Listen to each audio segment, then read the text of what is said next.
Bonjour et bienvenue dans la formation de Growth Hacking. Cette formation que j'ai réalisée pendant plusieurs jours va vous permettre en fait de construire votre stratégie de croissance de A à Z. L'objectif c'est de vous permettre d'être vous-même autonome pour construire tout ça. Et si vous êtes potentiellement en parcours de reconversion professionnelle, vous allez aussi pouvoir apprendre l'ensemble des bases et même plus que ça pour vous permettre derrière de choisir votre propre métier. En tout cas, j'espère qu'elle va vous plaire. J'ai passé du temps, de l'énergie et de la passion pour cette formation. Donc, c'est parti. Le déroulé de cette formation, il va se présenter en 10 chapitres. Le premier, ça va être de lancer sa stratégie de croissance. Dans ce chapitre-là, on va voir comment, on va parler de PMF, je vais vous expliquer comment mesurer votre PMF, je vais vous expliquer aussi comment identifier en fait votre TAM, identifier vos personas. Donc en fait, on va vraiment voir les prérequis, en tout cas avant de lancer sa stratégie de croissance. Je vais vous expliquer aussi comment construire votre équipe. Est-ce que vous avez besoin d'une équipe growth? Au tout début, vous n'aurez pas forcément besoin de ça. Est-ce que vous avez besoin en fait de mettre en place un freelance justement pour vous accompagner? Est-ce que vous avez besoin d'être solo? Quel profil? Est-ce que vous avez besoin d'être plutôt un profil un peu plus spécialisé en tout cas dans un secteur d'activité, plutôt acquisition, etc. Et aussi vous apporter en fait cette culture, la culture growth, qui est un point ultra important dans une entreprise et notamment dans une stratégie de croissance B2B. Ensuite, on va apprendre à structurer et gérer vos projets growth de façon simple et efficace. Là-dessus, justement, on va travailler avec la méthode d'expérimentation scientifique, notamment une méthode qui a été utilisée par Pasteur. C'est une méthode qui va être applicable directement pour votre entreprise au sein d'un Notion, donc un outil qui va être gratuit. Et puis après, derrière, je vais vous montrer en fait comment créer un plan d'action growth assez rapidement, donc comment l'auditer et ensuite comment le créer, comment faire une roadmap liée justement à des actions growth qui va vous permettre de favoriser la croissance de votre entreprise. Ensuite, on va rentrer dans le vif du sujet. Donc là, on va parler du funnel ARR. Et dans ce funnel ARR, il y a différentes étapes. L'acquisition, l'activation, la rétention, le referral et le revenu. Elles peuvent être bougées, ces différentes étapes. Dans la partie stratégie d'acquisition, ça va être un gros volet en fait de ce chapitre. Là-dessus, en fait, vous allez apprendre différentes méthodes, que ce soit sur de l'organique, sur du paid. On va parler aussi de stratégie d'acquisition plutôt sur du self-service, plutôt sur du sales-led. Je vais vous montrer un peu les différentes stratégies, les différents modèles d'architecture growth. Et en fait, là-dedans, on va regarder différents outils. Je vais vous montrer comment mettre en place votre première campagne de SEO, etc. Et puis en fait, je vais vous parler de l'inbound marketing, puis aussi de l'ABM. Dans l'inbound marketing, je vais vous montrer un peu comment mettre en place cette stratégie d'inbound marketing, en tout cas au tout début, avec certains conseils et des templates pour créer en fait les bases. Et puis après, on va rentrer dans le sujet sur l'activation, c'est-à-dire que en fait, vous avez du trafic, comment faire en sorte que ce trafic derrière il s'active, donc soit il se sign up ou autre, comment faire en sorte d'augmenter votre taux de conversion sur votre site. Et derrière, comment amener ces personnes à ce aha moment, c'est-à-dire montrer en fait et prouver la valeur le plus rapidement possible à vos utilisateurs. Donc il y a pas mal de techniques aussi, on va parler du UX, on va parler de site internet, je vais vous montrer aussi différentes techniques pour mettre en place tout ça, on va parler aussi encore une fois d'ABM pour faire en sorte de personnaliser au maximum le contenu que vous allez proposer à vos utilisateurs ou en tout cas aux personnes qui sont sur votre site. Et puis ensuite, on va parler de rétention, c'est-à-dire en fait les personnes quand elles sont sur votre produit, et si c'est pas forcément sur votre produit, c'est-à-dire que si vous n'avez pas de self-service ou pas, comment faire en sorte de construire une stratégie de rétention, c'est-à-dire de faire en sorte que les personnes elles reviennent sur votre site, ou en tout cas on va parler aussi de upsell, on va parler de choses comme ça, et derrière on va travailler sur la partie referral, où là je vais vous montrer comment mettre en place un système de témoignage client, un programme de parrainage avec un outil qui est gratuit en tout cas pour le début, et puis je vais vous montrer aussi comment faire en sorte de créer une étude de cas client qui apporte de la vraie valeur à votre produit. On va regarder aussi comment automatiser votre process de témoignage client. Et puis enfin, la partie revenu. Là aussi, c'est ultra intéressant cette partie. Je vais vous expliquer en fait des conseils et des méthodes et en fait un template, un espèce de framework pour identifier en fait votre modèle de prix, quels sont les différents modèles de prix, comment vous pouvez faire du revenu en fait via votre produit. Il y a différentes stratégies, on verra aussi des exemples et je vais vous montrer aussi certains outils et au sein même de votre CRM comment mettre en place tout ça. Je vais parler de SalesOps là-dedans, je vais parler de comment optimiser votre page de pricing, on va parler de comment faire un pipe qui soit le plus simple possible mais qui permette en fait de faire passer de l'étape A à l'étape B. Donc en fait tout ça sera sur l'ensemble de ces différents chapitres. C'est une formation qui dure quelques heures et à la suite de cette formation normalement vous serez capable justement d'appliquer les différentes choses et encore une fois de faire appel à moi si jamais vous avez besoin du growth. Les basiques du growth en gros c'est de vous expliquer d'où vient ce terme, donc même si ça peut paraître assez théorique, c'est important en fait de le savoir pour bien comprendre la suite en fait et où on en est aujourd'hui, où en sont les entreprises, qu'elles recherchent et où vous pouvez vous positionner. Le terme growth hacking, il vient en fait d'une personne qui s'appelle Sean Ellis, dont je vous montre juste après. Et en fait, avant même de parler du terme, de comment en fait il a été défini, ce que je voulais vous montrer ici, c'est cette fameuse courbe, la courbe exponentielle en fait de croissance. Cette courbe, c'est une courbe en fait que toutes les startups souhaitent avoir. Moi, quand j'ai bossé à San Francisco pendant 6 mois, donc j'ai fait une partie de mes études à San Francisco, l'objectif c'était de pouvoir apprendre à entreprendre. Donc j'ai vu différents entrepreneurs et en fait la majeure partie des personnes justement me montraient cette fameuse courbe exponentielle et c'est en fait une courbe qui va vous permettre derrière de lever des fonds si jamais vous travaillez ou vous souhaitez lever des fonds auprès d'investisseurs.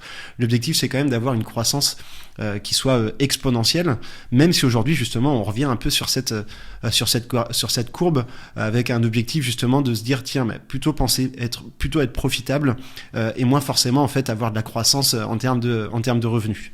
Ça c'est deux choses qui sont différentes, donc j'y reviens d'ailleurs juste après. Par rapport à ça, Dropbox en fait a recruté une personne qui s'appelle Sean Ellis, qui a été le premier growth marketer de Dropbox. Et en fait, Sean Ellis, il a testé différentes choses au sein de Dropbox, et Dropbox avait une courbe, en tout cas une croissance qui était relativement stable. Et en fait, il a testé différentes choses. Donc à l'époque, c'était quand même un environnement qui était quand même beaucoup moins compétitif. Et en fait, il s'est imaginé justement créer un espèce de programme, un programme de parrainage, c'est-à-dire que pour chaque personne qui s'inscrivait sur la plateforme, il leur proposait derrière d'inviter d'autres utilisateurs, et si ces personnes invitaient d'autres utilisateurs, ils allaient en fait récupérer et augmenter leur espace de stockage. Et en fait, cet effet, ce programme de parrainage, il a eu un effet boule de neige. Ça a décuplé en fait la croissance, ça a eu une croissance exponentielle sur le nombre de utilisateurs et derrière en fait in fine sur le nombre de revenus, bien que ça justement ça a été retravaillé par la suite. Et en fait ce côté de growth hacking, c'est ça, c'est être capable de pirater un peu la croissance avec des actions qui peuvent être plus ou moins chères. Généralement l'objectif c'est que ça soit le moins cher et qui vont favoriser en fait rapidement la croissance. Sur ce sujet de Dropbox, que je vous invite en tout cas à regarder, c'est le post qui a été créé par Maxime Poulsen. Maxime Poulsen, pour information, c'est le CEO de Contrast, et Contrast, c'est un outil de webinar qui est super intéressant, qui va vous permettre en fait de gérer, de réaliser des webinars qui soient assez dynamiques, jeunes, modernes, sous format un peu de vidéos, d'interviews, etc.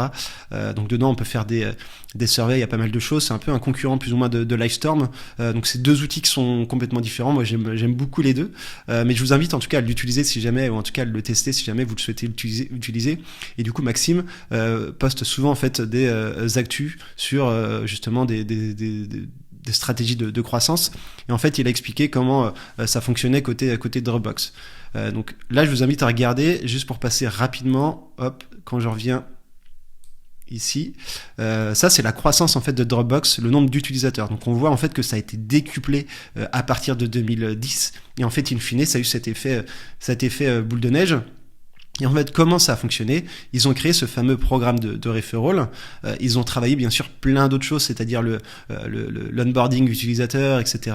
Et en fait, ce programme de referral, on appelle ça aussi le Dropbox Growth Loop, c'est le fameux en fait cercle qui va permettre en fait derrière d'avoir une croissance exponentielle. Les utilisateurs, ils se sign up. Derrière, ces utilisateurs, ils ont créé, en fait, ils ajoutent de nouveaux fichiers. Ces fichiers, derrière, ils sont partagés avec d'autres personnes. Ces autres personnes qui souhaitent, en fait, utiliser le fichier vont devoir, en fait, se sign up via Dropbox. Donc ça a été le premier critère. C'est-à-dire qu'il y a, c'est du referral, mais plus ou moins, en fait. C'est du referral indirect, on va dire. C'est-à-dire que pour que les personnes, elles puissent utiliser cet outil de fichier, elles vont devoir s'inscrire. Et puis en fait, derrière, ils ont créé différentes choses. C'est ce qu'on disait avec l'espace de stockage. Donc, il y a pas mal d'éléments qui sont intéressants. Et c'est Shane Ellis qui a lancé un peu cette technique et cette stratégie de growth hacking. Autre exemple aussi, ça a été Hotmail. Hotmail qui est un service de messagerie. Et en fait, Hotmail, ils ont décidé, c'est une personne qui... alors j'ai plus son nom, qui s'appelle... j'ai plus son nom. Donc Hotmail, ils ont en fait décidé de lancer et de modifier en fait leur stratégie de croissance. Ils avaient en fait un énorme paquet de pognon qu'ils mettaient dans les ads, dans les billboards, des trucs comme ça. Donc c'était vachement, c'était dédié aux US. Hein. Et en fait, il y a une personne qui justement s'est dit, tiens, mais Tim Draper, il s'appelle, qui est en charge de justement la croissance côté Hotmail. Et en fait, il a décidé de se dire, tiens, mais ce qu'on va faire, c'est que chaque email qui est envoyé, il est envoyé à un maximum de personnes. Donc vous utilisez le service Hotmail, vous avez envoyé cet email à des personnes qui utilisent Orange, à des personnes qui utilisent AOL, etc.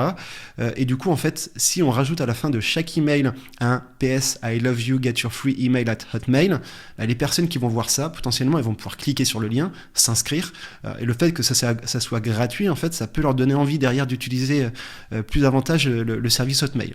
Et du coup, en faisant ce petit hack, justement, on appelle ça un hack, parce que ça a été gratuit et ça a été envoyé à un maximum de personnes, mais justement, ils ont réussi à booster leur croissance. Par rapport à ça, il y a eu un email qui a été envoyé en Inde et qui a vraiment aussi eu cet effet boule de neige. Donc, ça peut être plein de petites choses, bien qu'aujourd'hui, en fait, faut faire attention parce que cette stratégie, ce qu'on appelle justement la stratégie de growth hacking, avec une définition qui serait de expérimenter à moindre coût différentes actions pouvant favoriser la croissance rapide d'une entreprise, elle est un peu remise en question, enfin même totalement remise en question parce que aujourd'hui, depuis la crise du Covid, les entreprises souhaitent être profitables avant justement de générer du revenu et de dépenser X millions d'argent. Je vous la fais très simple. Avant en fait cette crise que l'on a vécue et que l'on vit encore en ce moment, les entreprises pouvaient lever énormément d'argent. L'objectif c'était d'avoir une croissance, même si vous n'étiez pas rentable. Et en fait, ils se sont rendus compte qu'il y avait beaucoup d'entreprises qui derrière n'étaient pas du tout rentables, n'étaient pas du tout profitables, et pourtant elles avaient une valeur qui était bien supérieure à ce que elles étaient. Donc là aujourd'hui en fait, on réfléchit plutôt à avoir une croissance qui parfois va être plutôt lente ou en tout cas plutôt stable, mais qui va être profitable. Donc faut vraiment en fait réfléchir un peu aux deux, et c'est pour ça qu'aujourd'hui quand on va parler de stratégie de croissance, moi j'aime enlever en tout cas ce terme de hack parce qu'on n'est pas forcément dans une réflexion de hack. L'objectif c'est de faire en sorte de travailler justement votre stratégie de croissance aussi bien sur du court terme que sur du long terme, et c'est ce que je vais vous expliquer. Donc le growth, c'est quoi ? Ça ne se résume pas à une liste de techniques pour accélérer les profits en une semaine. Et en fait, j'aime bien cette phrase justement de Warren Buffett, où Jeff Bezos lui demandait en fait, toi qui investis beaucoup d'argent et qui aujourd'hui est millionnaire, enfin milliardaire même, en fait, c'est quoi ton secret ? Et en fait, pourquoi les gens ne te copient pas ?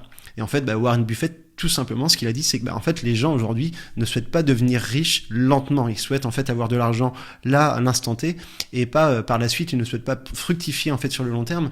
Et en fait, il y a différentes stratégies que je vais vous montrer aussi qui sont aussi sur du long terme. Et il faut voir aussi les choses au fur et à mesure. Donc ça, et bien sûr, il faut que vous attendiez d'avoir votre PMF, d'avoir votre MVP. Vous savez pas ce que sera votre startup dans X années, mais c'est important en tout cas d'y prendre en compte et de ne pas voir justement sur des hacks qui vont être à court terme et qui vont ne servir à rien peut-être par la suite. Ma définition du growth, le growth c'est quoi ? C'est de créer un ensemble de stratégies, en tout cas c'est de vous permettre de créer un ensemble de stratégies pour bâtir des fondations qui sont solides. Quand on parle des fondations, ça va être soit les fondations inbound, ça va être les fondations sur l'activation, etc. Pour vous permettre de comprendre aussi le besoin des utilisateurs et créer un produit ou des produits ou un service qui répond justement réellement à ces besoins, aux besoins des utilisateurs. Et là, in fine, vous allez pouvoir générer du revenu de manière durable et éthique. Comment, du coup, la question, c'est comment arriver à cette fameuse courbe que je vous ai montrée. Dans le succès d'une bonne stratégie de croissance, j'identifie différents leviers qui vont vous permettre d'arriver justement à cette fameuse courbe, ou en tout cas d'avoir une stratégie de croissance qui soit saine, durable et éthique. Il y a différents points. Le premier, ça va être de comprendre son marché et ses utilisateurs. Ça, c'est quelque chose qui est simple, mais en fait, dans cette étape, je vais vous expliquer comment identifier votre TAM, comment le sourcer, comment identifier vos personas. On va parler de jobs to be done. Et en fait, dedans, il y a différents outils qui sont importants en fait à prendre en compte, à réaliser avant même en fait de lancer votre stratégie de croissance. Cette compréhension du marché et des utilisateurs, elle est ultra importante. Et en fait, derrière, ce qu'il va falloir faire, c'est au sein même de votre entreprise, c'est de développer les compétences et la culture growth. Ça aussi, encore une fois, vous pouvez aussi monter une start-up ou autre. Si les entreprises et si les personnes, les employés avec qui vous travaillez n'ont pas cette culture growth, ça peut devenir bloquant. Et ça, c'est un point qui est important. Et aujourd'hui, justement, il y a beaucoup de personnes qui remettent en cause ce genre de choses parce que les recrutements que vous devez faire doivent être en lien avec ça. Quand on parle de culture growth, il y a certes les compétences, mais la culture growth, c'est quoi ? C'est aller de l'avant, ne pas se bloquer, en fait, ne pas se mettre de frein sur des choses qui peuvent être négatives, apprendre de ses erreurs. Enfin, il y a plein d'éléments là-dessus. Et en fait, je vais vous montrer des exemples et comment vous pouvez justement mettre en place cette culture growth vous-même au sein de votre entreprise. Une fois que vous avez ça, vous allez pouvoir en fait justement lancer votre stratégie de croissance, lancer votre stratégie growth. Mais avant ça, justement, vous allez devoir organiser, structurer votre process. Pourquoi ? Parce qu'en fait, il y a trop d'entreprises aujourd'hui qui lancent leurs tests d'un coup. Tiens, on va lancer un hack par-ci par-là, on va faire un article de blog, etc. Si tout ça n'est pas structuré, si vous n'avez pas en fait de process d'expérimentation ou de process growth, de gestion de projet, ça va partir dans tous les sens. Vous allez avoir des métriques qui vont ne pas se mesurer, vous allez avoir des tests que vous n'allez jamais mesurer, où certains vont se dire ouais je pense que ça a marché, mais en final ça n'aura pas marché. Et en fait, expérimenter et innover en continu, ça mérite et ça pour arriver à cette étape-là, vous devez justement mettre en place ce genre de process et structurer un peu votre process de façon simple et efficace. Et enfin, quand on va parler d'expérimentation, une fois que vous avez fait ça, c'est là où justement vous allez pouvoir tester différentes choses sur la partie acquisition, sur la partie activation, sur la rétention, sur le revenu. Et en fait, l'objectif, ça va être de travailler sur ces différentes étapes. Si vous en loupez une, vous ne serez pas capable de les travailler tout en même temps. Mais en fait, il faut être capable, au fur et à mesure, de pouvoir cocher un peu les cases et ensuite de pouvoir mesurer les taux de conversion entre ces différentes étapes.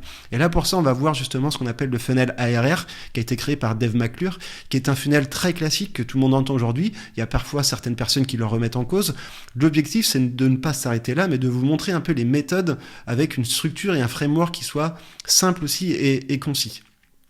Et après, en fait, vous avez beau avoir un process, une structure, et en fait avoir plein d'idées à mettre en place, si derrière, en fait, vous ne maximisez pas la création de valeur, ça va servir à rien. Et en fait, ça, c'est une autre personne qui s'appelle Brian Balfour, qui a été l'ancien VP Growth de chez Uber, et je vous le montrerai après. Il montre justement un schéma qu'on appelle le PSYCH Framework, qui va vous montrer que si vous ne générez pas de la valeur tout au long du buyer journey, en fait, il y a des moments où ça va creuser, et en fait, les personnes vont partir. Donc l'objectif là-dessus, c'est de vous aider à maximiser la création de valeur. Donc là, par rapport à ça, je vais vous montrer des méthodes, que ce soit sur du copywriting ou autre, qui vont vous permettre justement de vous dire, tiens, là, le travail que je fournis, est-ce qu'il apporte en fait de la valeur à mes utilisateurs ? Et quand on parle de la valeur, c'est est-ce qu'il va répondre à ses besoins ? Est-ce que lorsque vous faites un article de blog, quand vous le lisez vous-même, vous vous dites ok, bon là c'est vraiment un article d'expert, j'ai compris en fait l'intérêt, et que ça soit pas uniquement un article qui soit dédié au SEO, comme on peut le voir encore aujourd'hui, ou que ça soit un outil AI qui ne sert à rien en fait. Donc vraiment, travailler sur cette création de valeur. Et enfin, une fois que vous avez tout ça, là, ce qu'il va être important de faire, c'est de penser Growth User Loop, ou en tout cas Growth Loop, pas forcément utilisateur, mais généralement, en fait, c'est de réfléchir à, tiens, là où vous générez de la valeur, là où vous avez tout d'un coup un pic sur le nombre d'utilisateurs, réfléchissez à comment vous pouvez en tirer profit pour avoir cette fameuse courbe. Et là, il y a différentes techniques qui permettent de ça. Soit il y a le Growth User Loop, il y a le Growth Product Loop, il y a différentes choses en fait qui vont vous permettre derrière à vous-même de avoir un peu cette croissance plus ou moins exponentielle, ou en tout cas essayez d'espérer d'avoir cette croissance. Et du coup, l'objectif de l'ensemble de cette formation, c'est de vous apprendre en fait ces différentes étapes, ces différents points. Et là aujourd'hui, ce que l'on va voir ensemble sur cette vidéo, c'est comment comprendre son marché et ses utilisateurs.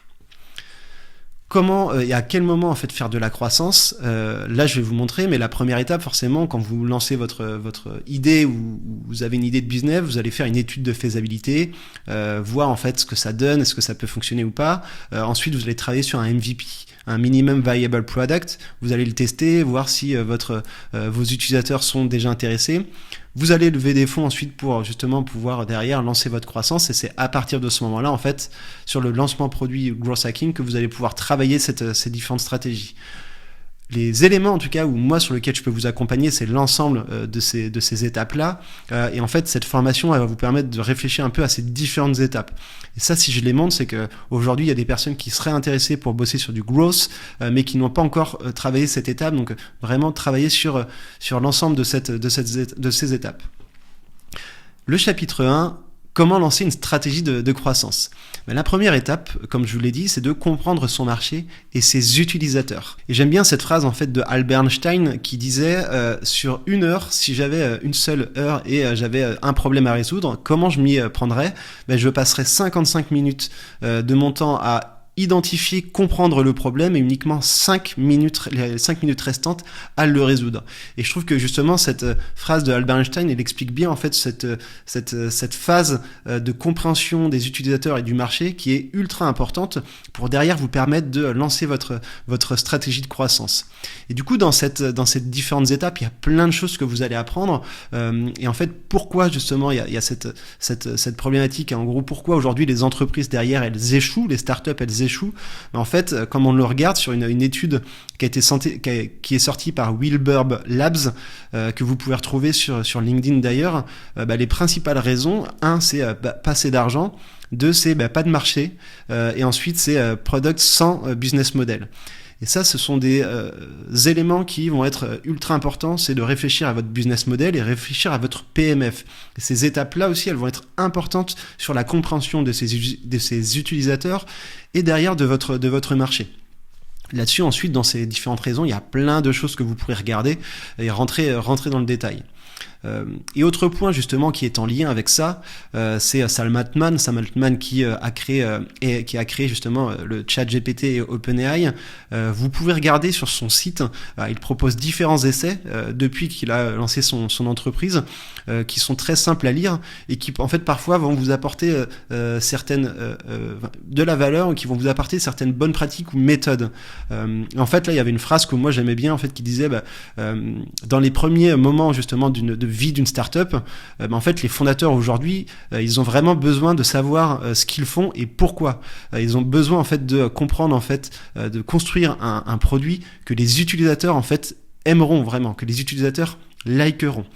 Et après, à partir de ce moment-là, c'est là où justement ils peuvent réfléchir à la croissance. Donc en fait, c'est en lien aussi avec ce que je vous dis justement avant même de penser croissance, pensez d'abord à la compréhension de vos utilisateurs et pensez à la compréhension de votre marché. Faites un produit d'abord qui aide, qui fonctionne vraiment bien sur peut-être 5-10 personnes et puis in fine, vous allez pouvoir en fait travailler sur votre croissance. Par rapport à ce chapitre, cette étape sur la compréhension du marché et des utilisateurs, je vous propose 4 outils pour justement résoudre, en tout cas identifier vos personas et vos utilisateurs et votre marché. Le premier, c'est ce qu'on appelle le Product Market Fit, le PMF. Cet outil va vous permettre de répondre à la question: est-ce que mon produit il est aligné avec les besoins des consommateurs et attentes du marché? Grossièrement, est-ce que mes utilisateurs ils sont prêts à acheter un produit qu'ils aiment aussi à côté? 2, c'est le business model Canva. L'objectif, c'est de comprendre en fait comment votre entreprise va faire de l'argent, via quel segment client, etc. 3, c'est la value proposition Canva, c'est vous, comment vous différenciez, comment vous différenciez votre offre et votre produit, en quoi votre produit il est unique vis-à-vis de la concurrence.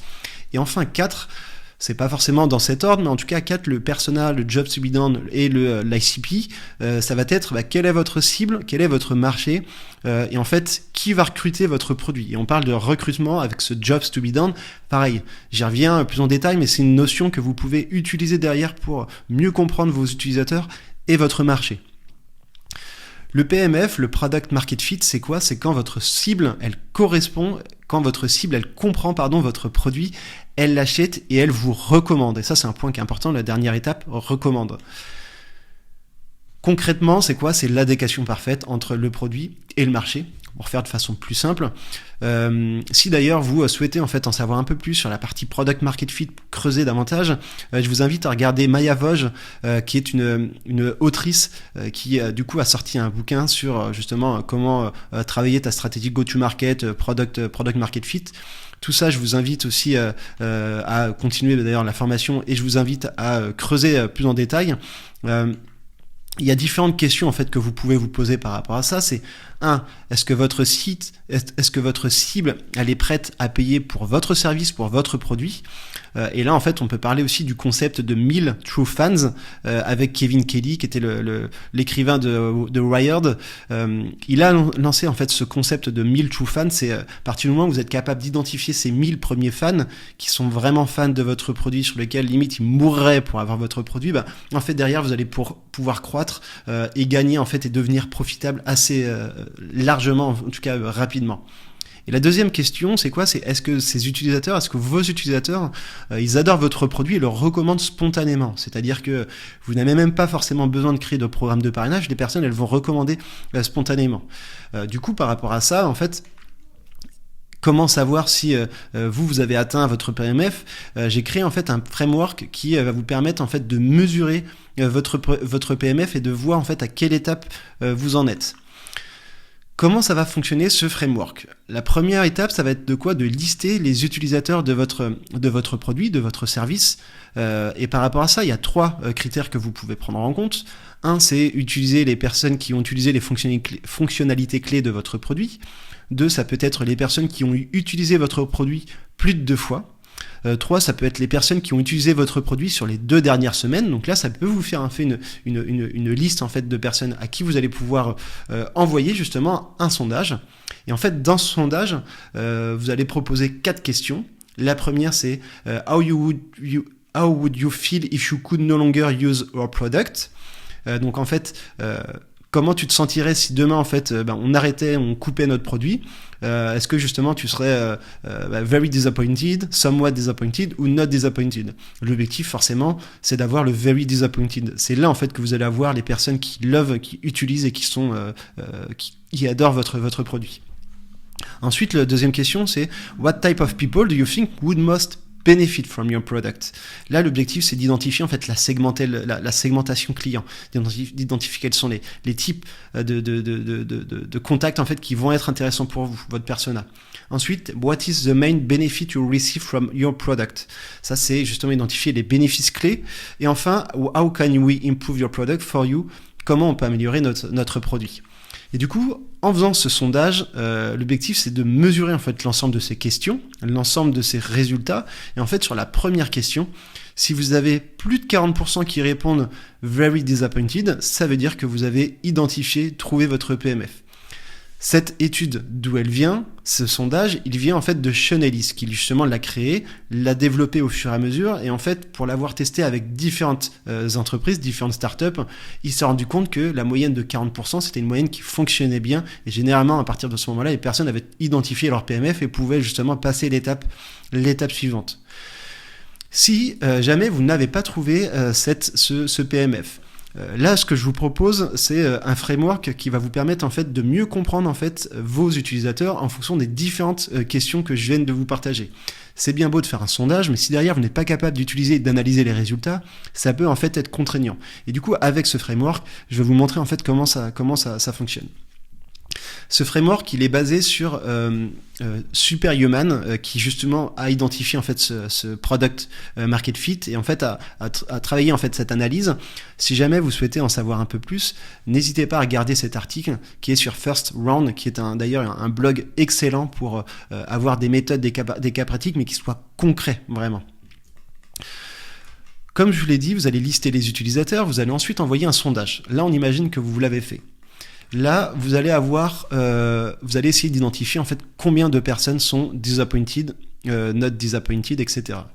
Là, ce que l'on constate, c'est un exemple ici. Je vais vous montrer en fait l'exemple que l'on a eu avec Superhuman, le produit dont je vous ai parlé juste avant. Là, les résultats qu'a eu Superhuman, c'est qu'ils se sont rendus compte qu'en fait sur leur produit, il y avait 22% des personnes qui étaient very disappointed, donc ils ne sont pas du tout aux 40%, 52% qui étaient à somewhat disappointed, et en fait 25%, un quart, en fait, qui n'étaient not disappointed, donc qui s'en fichaient globalement de l'outil. Si vous êtes à 40%, forcément, vous avez trouvé votre PMF, donc là, c'est très bien. Sinon, justement, vous allez devoir travailler, essayer d'analyser, de comprendre plus en détail, en fait, ce qui se passe.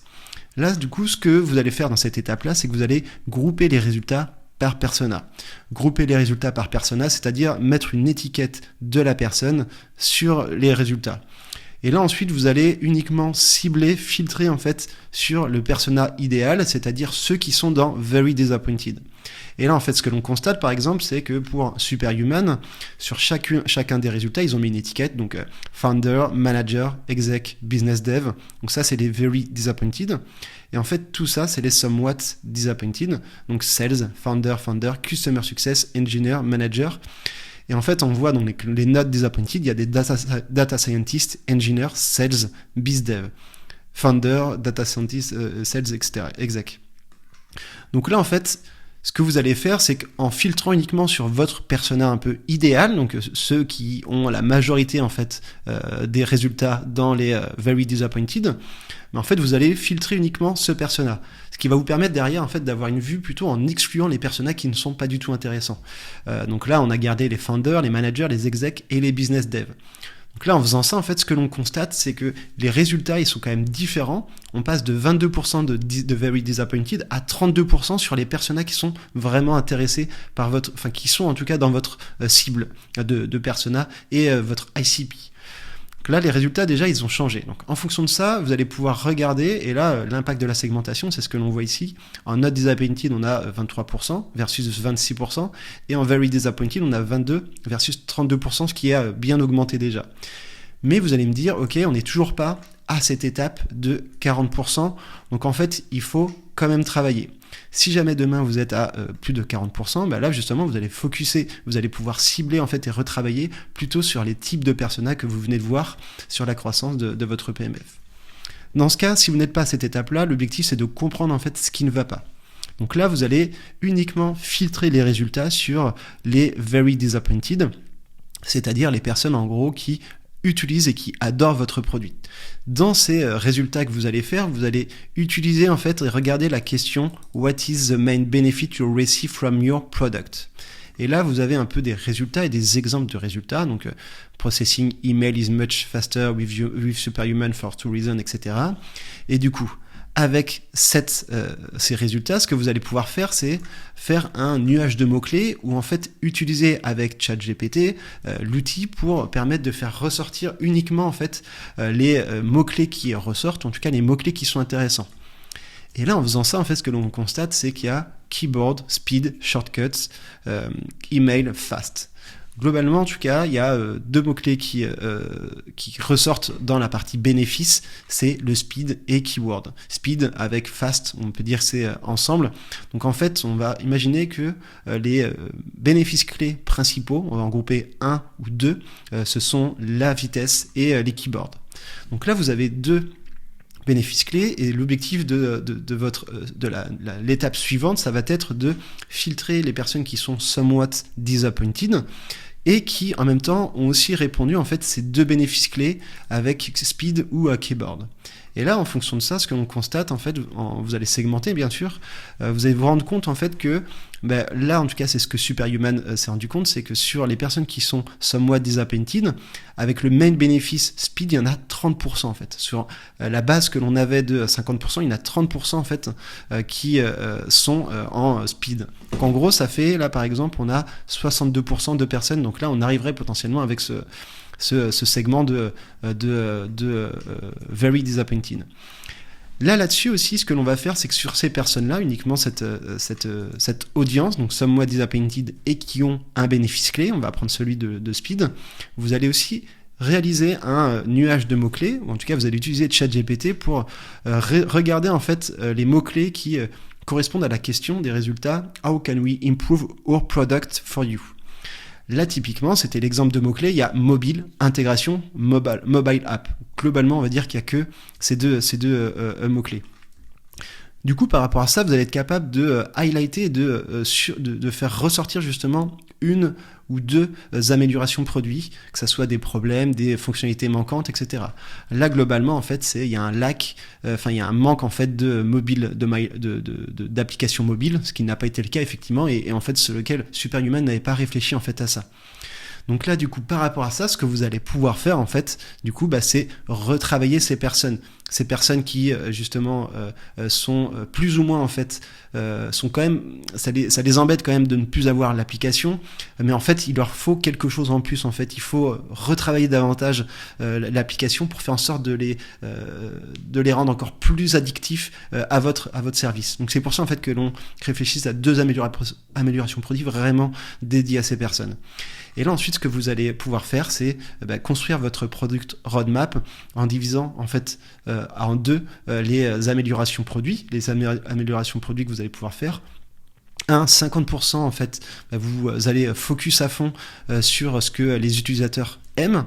Donc là, ce que l'on s'est rendu compte, c'est plus de vitesse, des shortcuts et des automations. C'est ce que justement les utilisateurs aimaient et veulent. Donc pour vraiment en fait vous montrer et avoir une value proposition autour de ça, montrer en fait en quoi vous êtes meilleur que les autres vraiment là-dessus. C'est vos core functionalities. Et puis à côté de ça, en fait, adresser ce qui pose problème, en fait, adresser les fonctionnalités qui manquent aux utilisateurs, qui pourraient être satisfaits ou qui pourraient devenir very disappointed. Et là, en fait, ce qu'ils ont rendu compte, c'est il y a eu la création de mobile app et l'intégration. Et du coup, en travaillant un peu ça, vous allez ensuite exécuter la roadmap et refaire en fait le survey par la suite. Et l'objectif derrière, c'est d'arriver à ces 40% de very disappointed. Et si vous n'y arrivez pas, encore une fois, il va falloir retravailler en fait ce système en faisant un peu toujours de la même façon comme vous venez de le voir, pour arriver justement à ce PMF, et en tout cas ce framework qui va permettre vraiment de résoudre cette problématique, et via un sondage qui est relativement simple avec 4 questions, vous allez être capable justement de faire en sorte de travailler votre roadmap produit en fonction en fait des surveys. Donc voilà.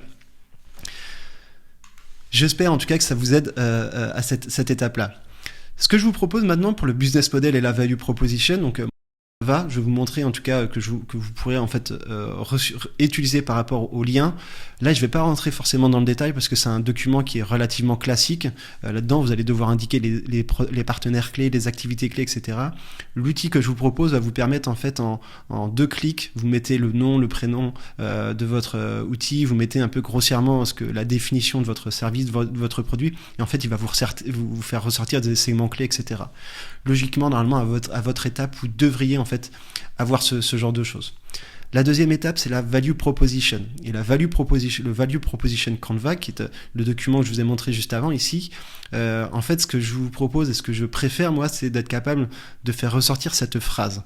Cette phrase, c'est « Our product ou service aide », et là, vous allez mettre le segment client, qui souhaite, et là, qui cherche à, et là, vous allez mettre les jobs to be done.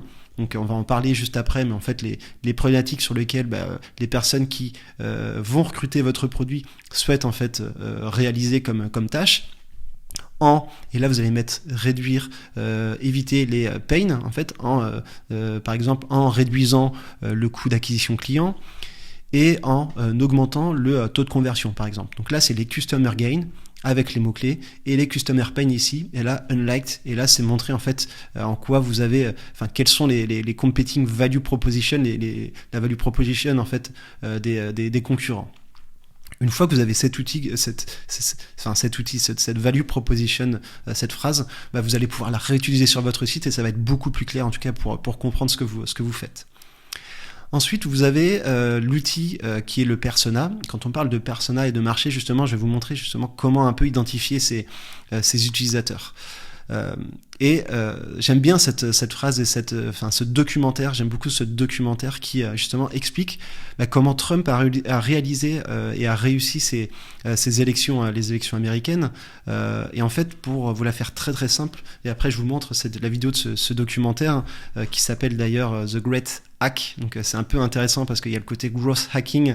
Ça est lié d'ailleurs avec l'affaire Cambridge Analytica qui a eu justement un énorme problème parce qu'ils ont partagé les données.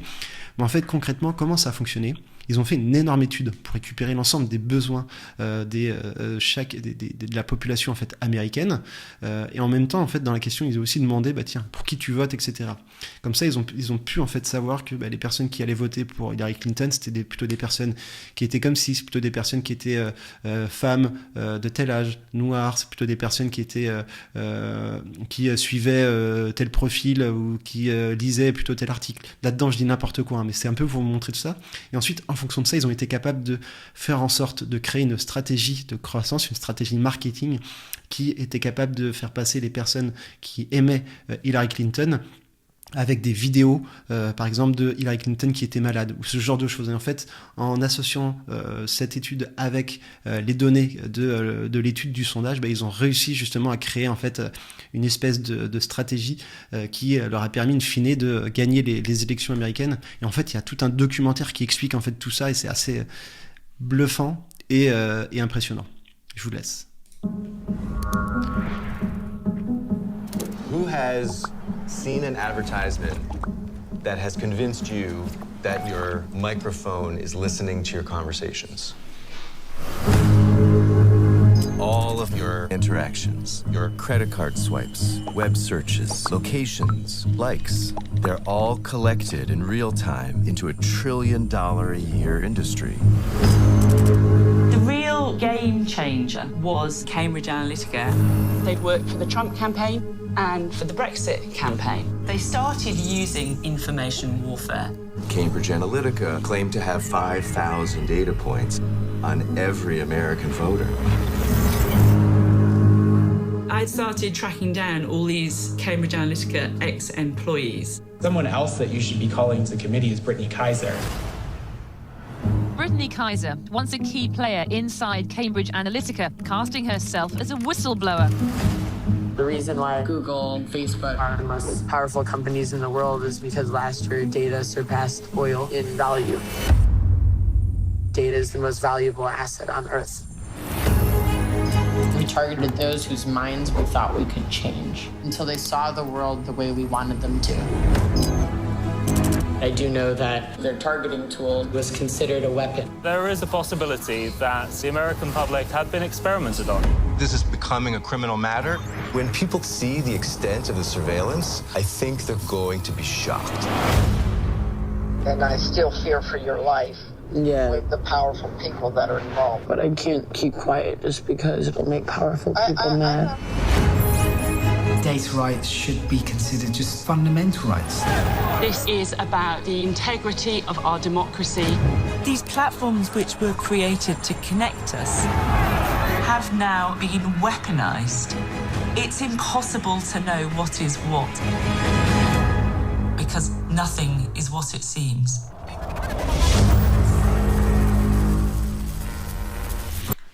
Donc voilà, c'est assez impressionnant en tout cas comme vidéo, et le documentaire, je vous invite à le regarder, il est très très intéressant. Comment connaître sa cible et son marché ? Déjà, il y a deux termes que je voulais vous montrer, différencier. Il y a un, le buyer persona, et deux, ce qu'on appelle l'ideal customer profile. Globalement, buyer persona, ça va être dédié au B2C et B2B, mais on va avoir des critères plutôt démographiques ou autres qui vont être la seniority. Plutôt une personne qui est VP, Director, Department, Marketing, E-commerce, les années, 7 ans d'expérience, plutôt une personne qui souhaite augmenter son taux de conversion, etc. Tout ça via identifier ce genre de choses. Je vais vous montrer en fait différents outils qui permettent de le faire. Et enfin, l'ideal customer profile, mais qui est quand même pas mal dédié sur du B2B, et les deux peuvent être ensemble bien sûr, mais en tout cas l'ICP va plus être dédié sur la partie entreprise, et là en fait ce que l'on va regarder c'est le pourcentage de croissance pourcentage de croissance de plus de 50%, est-ce que c'est une entreprise plutôt small, medium business, dans quelle industrie, est-ce que c'est une personne qui recrute actuellement tel ou tel profil, quels sont les tools utilisés, la tech stack, HubSpot, est-ce qu'il y a besoin de lever des fonds à tel moment, etc. Et en fait, avec ce genre de critères, c'est là où justement vous allez pouvoir identifier votre cible et derrière, grâce justement au marché. Pour connaître sa cible et son marché, je vous invite à regarder un article qui est sorti par cette personne qui s'appelle Mike Pono, qui a sorti en fait différents articles sur Medium qui sont assez costauds sur l'ICP et sur le buyer persona. Et je vous invite aussi à regarder le guide qui était sorti par Sales Dorado, c'est un article français qui est très simple, mais qui a été mis à jour, vous voyez, en octobre 2023, donc qui date, mais qui permet un peu de mieux comprendre qu'est-ce qu'un ICP, qu'est-ce qu'un buyer persona, etc. Donc, si vous souhaitez un peu mieux comprendre, n'hésitez pas à regarder ça. Et là, c'est pour vous montrer en fait l'ICP, le lien, je vous le partagerai, mais pour vous montrer que c'est un article qui est vraiment costaud. Et dans l'ICP, il va vous expliquer d'ailleurs l'ensemble des détails, que ce soit sur du B2B, sur du B2C, etc. Donc, n'hésitez pas à regarder, c'est très très pointu en tout cas. Moi, globalement, je vous ai fait un espèce de template qui est relativement simple, qui va vous permettre en fait de identifier, là où ce que vous devez penser. Donc là, il y a la taille, les tools utilisés, quels sont les decision making factors ici, les pain points, les objectifs business, et puis en fait, en faisant ça, vous allez pouvoir avoir un peu une structure de personnes que vous souhaitez recruter, que vous souhaitez en tout cas cibler au sein même de votre marché. Il y a plein d'autres critères qui peuvent rentrer en compte. Quand je parlais du pourcentage de croissance, etc., vous allez aussi pouvoir l'utiliser. En tout cas, vous pouvez vous-même rajouter vos propres listes. Comment identifier un peu les différents types d'entreprises et comment établir votre TAM. Le TAM, c'est le Total Addressable Market. Pour ça, en fait, vous avez différents outils, notamment Bulltweave ou Appalizer, qui vont être des outils qui vont vous permettre d'identifier les technos et outils utilisés par votre ICP.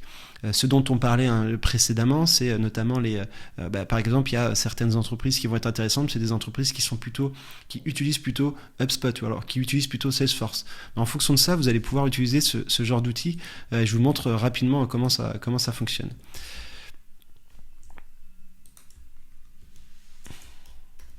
Bulltweave.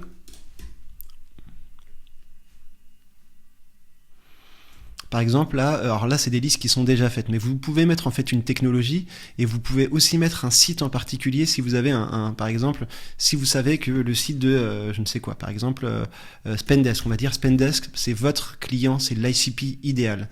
Dans ce cas, ce que vous allez pouvoir faire, c'est taper spendesk.com et vous allez pouvoir en fait identifier les technologies utilisées par Spendesk. Donc là, je vois par exemple Full Story, HubSpot, Hotjar, Albacross, Segment, Amplitude. Donc là, il y a plein d'outils, Intercom, Slack, G2, etc. Et du coup, par rapport à ça, vous allez pouvoir en fait dire, tiens, sur 10 clients, je me suis rendu compte en fait que la plupart du temps, il y a HubSpot qui ressort à chaque fois. Donc là, ce que vous allez pouvoir faire, c'est identifier les entreprises qui utilisent en fait HubSpot, qui ont un tag HubSpot et qui sont en France, par exemple. Donc là, en cliquant sur HubSpot, ça va me donner en fait le nombre justement de sites qui ont mis le tag HubSpot. Et derrière, vous allez pouvoir mettre France, par exemple, ici. Et là, ça va vous donner en fait la liste des entreprises qui sont en France ici. Tout ça, vous pouvez se le télécharger. Il y a 26 000 entreprises. Bien sûr, là-dedans, il y a des secteurs qui ne sont pas intéressants ou des entreprises qui ne vont pas forcément être intéressantes. Mais en fonction de ça, déjà, ce que vous allez pouvoir faire, c'est extraire un nombre de domaines qui peuvent être intéressants pour vous. Et si demain, en fait, vous souhaitez aller plus loin, là, vous pouvez utiliser d'autres outils, un autre outil qui s'appelle Wapalizer. Ce que je voulais vous montrer aussi là-dessus, c'est un autre outil qui s'appelle Clay. Clay, qui est un outil qui va vous permettre justement de faire du sourcing, mais directement et en quelques clics. Clay, comment il va fonctionner? C'est un outil qui a accès à des centaines de data providers, notamment Bulltweave, et en fait, il va vous permettre de centraliser l'ensemble des informations dans un seul et même outil. Et en fait, vous allez payer par système de crédit, et en fait, vous allez demander, tiens, Un crédit, ça va être par exemple si vous souhaitez demander les sites qui ont tel ou tel, par exemple qui ont HubSpot en France via Buildweave. Dans ce cas, il y a un connecteur qui existe, mais ça va coûter 5 crédits par exemple par entreprise. Et du coup, c'est comme ça que vous allez payer. Donc au début, ça peut être relativement cher, mais ça peut vous permettre d'avoir votre TAM sur les entreprises. En termes d'enrichissement de données, notamment sur les contacts, là c'est un peu plus compliqué, mais en tout cas en termes de sourcing, c'est vraiment costaud. C'est un outil qui d'ailleurs a levé 40 millions récemment en série B, donc c'est quelque chose qui est très costaud, que je vous invite en tout cas à utiliser au tout début si vous souhaitez identifier votre TAM. Encore une fois, pour identifier votre TAM, vous allez pouvoir utiliser des outils comme Sales Navigator, et je peux vous montrer aussi notamment avec Apollo. Là par exemple, pour les entreprises, donc moi j'ai plus que 10 crédits parce que j'ai déjà utilisé quelque chose, mais ce que je voulais faire, c'était identifier les entreprises qui étaient en accounting. Et là c'est une liste par exemple de données que vous allez pouvoir faire ressortir. Donc vous voyez par exemple Mazar, il y a tout ça comme données.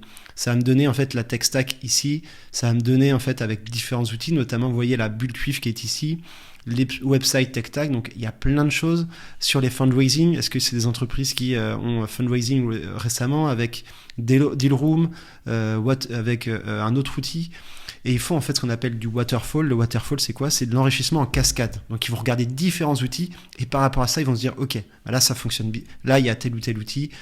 Par exemple, je prends l'exemple pour une adresse mail. Mon adresse mail à moi, ils vont regarder sur un outil Lusha. Ok, il identifie pas d'adresse mail. Ok, on va regarder sur un outil qui s'appelle Clearbit. Pas d'adresse mail, on va regarder sur un autre outil. Et en fait, en faisant ça, avec une sélection de plusieurs outils, à la fin généralement tu gagnes en fait en taux de succès pour identifier soit la tech stack, soit l'email, etc. Là par exemple, si je clique dessus, on va voir que les technologies, hop, il y en a plusieurs. Donc là il y a mobile, là je clique dessus, social, etc. Facebook Social Plugin. Donc vous voyez qu'il y a plein d'éléments qui sont intéressants là-dessus. Il y a le LinkedIn URL, tout ça. Et ensuite, on peut faire de l'enrichissement, donc je peux rajouter de l'enrichissement. Vous voyez que là, je vais regarder par exemple, soit on met un scoring automatiquement qui peut vous classer vous-même. Je peux demander derrière, je vais voir des suggestions, mais normalement, il y a plus de choses. Les compagnies, voilà. Regardez en fait les concurrents. Ce qui m'intéresse, moi, c'est d'identifier les concurrents de chacune de ces entreprises, parce que potentiellement, si j'ai un client qui est super intéressant, sur lequel, lui c'est mon ICP, forcément, je vais identifier d'autres concurrents de ça. Donc là, avec des outils comme LeadMagic, etc., vous allez voir, vous allez pouvoir multiplier ce genre de choses, avec Capterra et tout. Donc en faisant ça, en fait, vous allez pouvoir multiplier. Et là, vous voyez qu'avec les compagnies competitors de Google, ça va vous coûter en fait plus 1,5 en moyenne par entreprise. Donc du coup, en fonction de ça, vous allez pouvoir mettre le nombre de sites, choisir la colonne, choisir le nombre de sites que vous souhaitez avoir, etc. Ça peut être un exemple. Là, on part en fait du principe que vous n'avez pas identifié votre TAM. Du coup, ce que vous allez pouvoir faire, c'est créer une nouvelle table. Donc là, je vais faire une table, et là, je vais faire Find Companies. Et c'est là où vous allez pouvoir faire votre critère. Donc plutôt agriculture, plutôt dans telle location, donc plutôt en France par exemple. Et en fonction de ça, ça va vous sortir en fait un TAM. Et du coup, en fonction de ce TAM, derrière, vous allez pouvoir identifier des personas en fonction de ça. Et comme vous pouvez le voir avec cet outil, quand je vais sur mon entreprise, derrière, je peux faire de l'enrichissement et je peux choisir enrichir les personnes de ces entreprises, ce qui va me donner en fait une liste de personnes. Et ces listes de personnes, on va pouvoir aussi identifier les différents personas. Donc ça, là, il y a Clay qui permet de le faire. Si on souhaite utiliser un outil qui est un peu moins cher, vous allez pouvoir utiliser des outils comme databar.io. Donc j'ai une réduction en fait en passant par moi, donc n'hésitez pas à passer dessus. Et en fait là-dessus, vous allez pouvoir faire plusieurs en fait outils de scrapping. C'est un peu un Google Sheet mais version ultra fort. Donc là, vous allez pouvoir faire un LinkedIn Post Search, par exemple, en fonction d'une recherche qui va se mettre à jour tous les jours, par exemple. Sinon, c'est en fonction de ce que vous allez pouvoir faire. C'est, par exemple, si vous avez une liste d'entreprises, donc je vais mettre, par exemple, là, vous voyez qu'en fait, pareil, comme l'a fait Clay, vous avez une liste, en fait, de plein on va dire de notes, notamment Get Websites Using Specific Technology. Donc je vais cliquer dessus par exemple. Là ça va me créer une base de données. Et en fait, il faut mettre une clé. Donc, je vais pas le faire. Mais ensuite, si vous avez une technologie, vous allez pouvoir mettre HubSpot, par exemple. Automatiquement, il l'identifiera et vous allez pouvoir ajouter en fait différents éléments qui vous intéressent, que ce soit sur le site si c'est français, etc. Donc voilà. Et vous pouvez aussi enrichir les entreprises. Donc là, je vais faire New. Je vais faire Start with a blank table. Là, je vais mettre une colonne que je vais renommer. Et là, je vais mettre ici compagnie. Pour moi, ici, on va dire que c'est un lien. Save. Et là, je vais mettre iAdvice, par exemple, qui était un de mes clients, un de mes concurrents, Spendesk, .com. Et en fait, là, ce que je vais demander, c'est, tiens, j'aimerais bien enrichir les informations de ces entreprises. Donc là, je vais faire lookup, find websites and social activity, ou alors, qu'est-ce que l'on pourrait mettre? Tiens, tech stack. On va mettre tech stack. Tech stack, lookup, on peut utiliser tel outil. Next, close tour. Ça fait chier d'identifier maintenant. Mapping, là je vais mettre compagnie.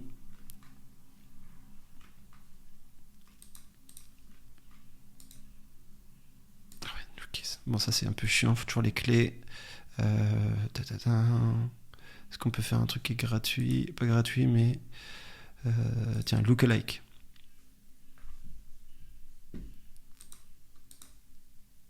Similar company website. Et là, je vais mettre France.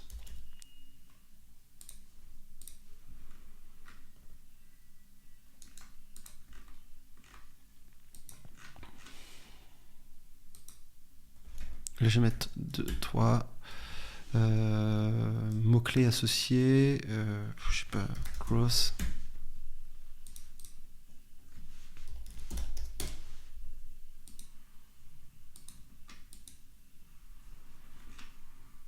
Bon, ça c'est chiant.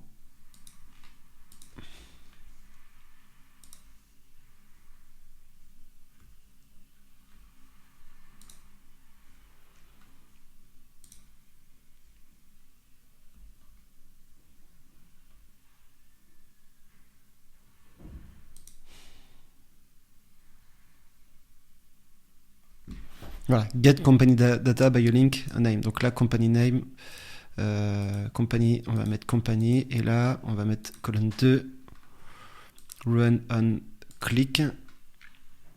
Et là, search colonne, ce que je vais demander, c'est le nom, la description, le logo, compagnie adresse, par exemple, on va tout mettre. Et là, je vais faire add 6 colonnes, et on va voir ce que ça va donner.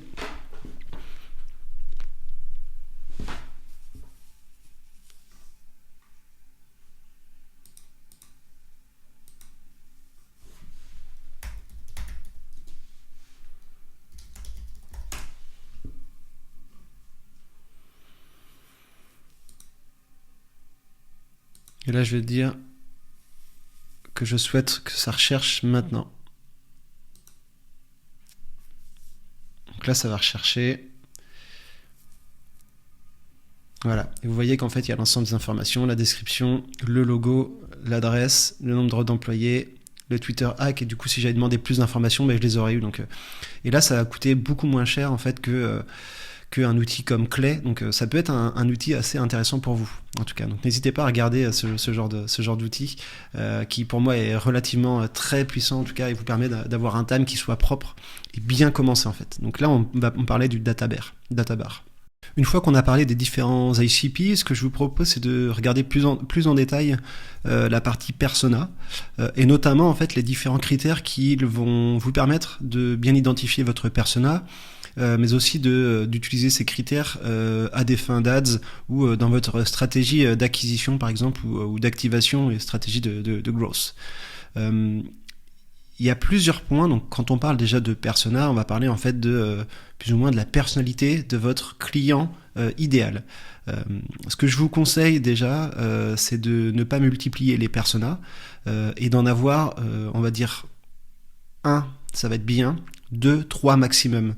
Pourquoi ? Parce qu'on a identifié que généralement en fait 80% dans une entreprise, 80% du business venait principalement d'un seul et même persona. Donc c'est pour ça que des fois faut pas forcément chercher trop loin dans le détail. Et ce que je vous conseille encore une fois, c'est de focaliser votre attention sur peut-être une cible en particulier, et puis ensuite vous pourrez diversifier vos différents personas. Bien sûr, si vous avez un persona B2C, un persona B2B, c'est là où ça va être important de bien différencier les personas. À quoi ça va servir demain un persona ? Ça va vous servir, comme je vous le disais, à positionner votre produit, votre message aussi, créer des messages, des pages qui vont être personnalisées, identifier aussi la cible, savoir si cette cible elle est par exemple sur du LinkedIn, si par exemple cette cible elle est sur du Facebook, etc. Pourquoi rentrer plus dans le détail ? C'est que derrière, en fait, par exemple, sur du Facebook Ads, vous allez être capable d'identifier par rapport à certains critères. Pas par rapport au job title, mais par contre, vous allez être capable d'identifier si les personnes, elles ont tendance à courir, si elles sont passionnées par la course, si elles sont passionnées par, un ou deux critères ou deux ou trois magazines dédiés. Typiquement, je sais que sur Facebook, moi j'avais identifié que les CEO de boîtes type SaaS, c'est des personnes qui souvent aiment bien courir, aiment bien faire des ultras, etc. En tout cas, c'est un peu une typologie de cible, un peu CSP+. Donc, cibler les personnes qui suivent genre l'ultra trail du Mont Blanc, etc. C'est ce genre de choses qui peut être intéressant à identifier dans votre profil, dans votre carte de persona. Et en fait, derrière, sur du Facebook, ça va vous permettre d'identifier en fait certains types de profils, alors que vous n'êtes pas capable d'identifier les job titles sur du Facebook. Donc ça sert à ça en fait d'avoir l'ensemble de ces informations. Et puis en fait derrière, une fois que vous avez tout ça, tout ce persona, vous allez être capable aussi de travailler sur ce qu'on appelle une stratégique messaging map et identifier en fait les clients qui sont associés à votre persona, ainsi que les fonctionnalités par exemple que vous avez dédiées à ces personas. Et en fait, ça va permettre aussi à vos commerciaux d'avoir en fait une overview de la fiche en fait de votre persona, et en fait de proposer des messages un peu personnalisés. Pour vous aider en fait dans cette stratégie, cette action de mettre en place en fait les personas, je vous ai partagé, alors le lien n'est pas le bon, c'est ici, je vous ai partagé en fait une fiche et en fait vous n'avez qu'à remplir en fait les différents blocs avec les différents tableaux. Donc ça c'est sur FigJam, et derrière vous pouvez aussi le mettre sur Notion. Derrière ça va vous permettre en fait de façon simple d'y répondre aux différentes questions et d'avoir en fait une vue d'ensemble sur quel va être votre persona. Le Jobs to be done, on y revient ensuite plus en détail sur comment fonctionne ce Jobs to be done et comment l'analyser. Les compétences. Dans les compétences, je propose en fait le job title. Quels sont les job titles ? Quels sont les skills que votre persona a ?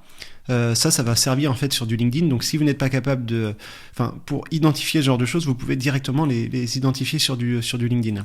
Les mots à utiliser quand on parle à ces personnes. Donc là, pareil, via LinkedIn, vous pouvez choper certains messages. Peut-être qu'il y a certains critères ou certains mots-clés qui sont davantage utilisés par une cible qu'une autre. Je prends l'exemple de la cible d'un produit de product management ou product feedback loop, par exemple. On va avoir du voice of customer, une cible plutôt voice of customer, et une cible, un persona plutôt product. Quand on va parler au product, on va parler de user feedback. Et quand on va parler au voice of customer, on va plutôt parler de customer feedback. Et en fait, ça vraiment, on s'est rendu compte dans des ads que ça avait un impact vraiment fort sur le taux de conversion, sur le taux de remplissage des formulaires. Donc en fait, rien qu'un seul mot-clé sur vos visuels, sur vos ads, va derrière en fait avoir un impact sur votre taux de conversion. Donc c'est important en fait de réfléchir à ça, sur quels sont les mots-clés utilisés. Ça derrière, ça va vous permettre en fait de personnaliser les différents emails que vous allez envoyer dans HubSpot par exemple. Vous allez pouvoir faire du smart email ou dire tiens, les personnes qui sont dans telle cible, j'envoie tel email. Quelles sont les métriques associées, quelles sont les écoles et les formations que ces personnes elles ont réalisées ou elles peuvent réaliser. Pareil, encore une fois, pour pouvoir les cibler derrière. Pouvoir leur dire, tiens, j'ai vu que tu faisais une formation avec telle ou telle chose. Et derrière, d'avoir les écoles ou les formations, ce que ça peut vous permettre de faire, c'est que ça peut vous permettre de faire de l'affiliation ou des partenariats avec ces différentes formations. Quels sont les outils utilisés, s'il y a des outils un peu particuliers. Ça, vous allez pouvoir les avoir directement, que ce soit sur du Facebook, ou vous allez pouvoir aussi les avoir sur les tech stacks des sites, comme je l'ai montré, ou via LinkedIn, sur les pages que les personnes elles follow. L'audience, les places, quels sont les événements que les personnes elles réalisent, quels sont les médias qu'elles lisent, quels sont les books, les livres qu'elles lisent. Ça, vous pouvez les avoir aussi sur Amazon. Vous allez pouvoir faire des ads ensuite dessus pour proposer certains contenus en fait dédiés à ça. Est-ce qu'elles sont membres de certaines communautés, de certaines pages sur Facebook, sur autres? Est-ce qu'elles suivent certains influenceurs? Pareil, encore tout ça, vous allez pouvoir les avoir, ces informations, sur LinkedIn, en fouillant chaque profil que vous avez identifié. Et puis ensuite, là, ce sont les problématiques, les pain points. Donc, vous voyez en fait qu'ici, j'ai pas forcément mis le prénom, le nom, enfin le prénom plutôt, quel type de profil c'est. Est-ce que c'est plutôt quelqu'un qui est anxieux, c'est plutôt quelqu'un qui a tendance à réfléchir, etc. Ça, je l'ai pas forcément mis pour avoir vraiment des données qui servent directement dessus. Mais quand vous allez être sur du B2C, c'est là où ça va être intéressant d'avoir ce genre d'informations. Donc, réfléchissez un peu à ce dont vous avez besoin et encore une fois à enrichir cette fiche avec d'autres informations. Et après, la partie verte, c'est plutôt vous, la solution. Qu'est-ce que vous allez proposer par rapport à ces personas? Est-ce qu'il y a une fonctionnalité supplémentaire qui correspond à votre persona? Et dans cette fonctionnalité, est-ce qu'il y a des bénéfices associés à ça avec des résultats, des métriques associées? Telle fonctionnalité, pour tel persona, il y a eu plus tant de pourcents de taux de conversion. Pareil pour les clients. Les clients, on a le client, si on imagine que le profil c'est un responsable marketing, vous avez le client, le responsable marketing de chez Orange, qui lui a parlé de ci, a parlé de ça, a eu tel résultat. Et en fait ça va vous permettre encore une fois de construire l'ensemble de votre stratégie, et vous allez pouvoir derrière en fait avoir un peu plus d'informations et proposer plus d'informations sur les profils. Donc là, on est sur la fiche de persona, et une fois que vous avez rempli ça, globalement, vous avez une belle vue d'ensemble de votre client et de ce que vous pouvez faire. La question, c'est comment pouvoir répondre à ça. Donc, j'ai donné certaines pistes, mais ce que vous pouvez faire aussi davantage, c'est sonder vos clients existants ou les commerciaux. Ça, il y a différentes techniques qui permettent de le faire. Soit vous allez sélectionner la base, comme on le mettait pour le MVP, pour le PMF, sélectionner une base des personnes qui ont déjà utilisé le produit régulièrement, etc. dans les 2 semaines et tout. Donc, vous allez pouvoir faire votre audience, et puis ensuite vous pouvez utiliser différents outils. Scribe va permettre en fait de faire du in-app survey. Donc, quand vous êtes sur une application mobile ou ce genre de choses, ils ont un taux de complétion qui est énorme, qui est de 60%. Et si vous êtes plutôt sur du SaaS ou autre B2B, vous pouvez directement faire un formulaire assez simple avec Tally. Je propose Tally plutôt qu'un Google Form parce qu'il a tendance à avoir un taux de conversion qui va être meilleur et avoir une expérience utilisateur bien plus élevé qu'un Google Form. Je vais vous montrer vite fait comment ça fonctionne. Ce sondage, en fait, il est très simple. Il va proposer 2 questions que j'ai en fait ici. 5 questions, pardon. Ces 5 questions, elles sont simples. C'est Why did you buy our product? Pourquoi tu as acheté notre produit? Il faut que ça soit des champs texte comme ci-joint. Le problème là-dessus, c'est que parfois les personnes ne vont pas forcément y répondre. Ça peut être long à répondre, donc faites attention bien sûr à ça. En revanche, c'est toujours mieux, vous aurez toujours plus de données quali en tout cas. Quel problème, what problem was customer looking to solve? Donc pourquoi en fait là ici on va essayer de récupérer le jobs to be done. Pourquoi en fait tu as appris à acheter notre outil? Ensuite, comment tu l'utilises? Comment tu utilises notre outil? J'utilise les fonctionnalités A pour faire ci, j'utilise la fonctionnalité B pour faire ça. What do customers like most about your products? Qu'est-ce que tu préfères le mieux et qu'est-ce que tu préfères le moins? Et en fait, en ayant ça va vous permettre d'avoir une information assez clé sur où se positionner, même au niveau du pricing, peut-être avoir un pricing un peu plus élevé sur telle ou telle fonctionnalité qui est vraiment dédiée sur un persona. C'est là où ça va être assez intéressant pour vous. Par rapport à l'ICP, et là je reviens aussi un peu à ce qui avait été dit précédemment, pour analyser l'ICP de vos clients existants, moi j'ai fait un document un outil en tout cas qui va vous permettre, en poussant votre Google Sheet de clients existants et d'entreprises, à récupérer un tableau de ce type. Je vous montre vite fait à quoi ça ressemble. Vous avez juste à pousser en fait votre Google Sheet, votre PDF CSV en fait avec l'ensemble des entreprises, et derrière ça va vous donner en fait un email qui va ressembler à ça. Donc, en fait vous avez envoyé l'ensemble des données. Et là, il va vous donner en fait les critères et les caractéristiques qui sont communes à votre cible, donc la taille d'entreprise, l'industrie, les job titles, les job seniority, job department, etc. Donc tous les éléments que vous avez mis en place. Et puis ensuite, il va vous diviser en 1, 2 ou 3 segments d'entreprise qui correspondent en fait derrière à votre cible en disant bah tiens, il y a tel segment qui a tendance à mieux fonctionner, les small, medium tech companies, large healthcare firms avec telle ou telle company size, etc. Et ça va vous permettre en fait d'avoir davantage d'informations. Et ça peut vous permettre de façon assez simple à récupérer, de récupérer ce genre d'informations. Donc ça s'appelle ICP Detector. Et j'ai un lien, je vous partagerai directement, c'est un formulaire Tally que j'ai fait pour ça. Tally, comment ça fonctionne? Juste pour vous montrer rapidement. En gros, c'est un formulaire en mode très très basique qui va être très simple, qui est gratuit pour le début. Et en fait, vous allez pouvoir créer des champs. Typiquement, si je mets Product Survey, vous allez pouvoir créer en fait ce genre de choses. Qu'est-ce qui vous ressemble le plus? Voice of Customer, UX Department, Product Manager.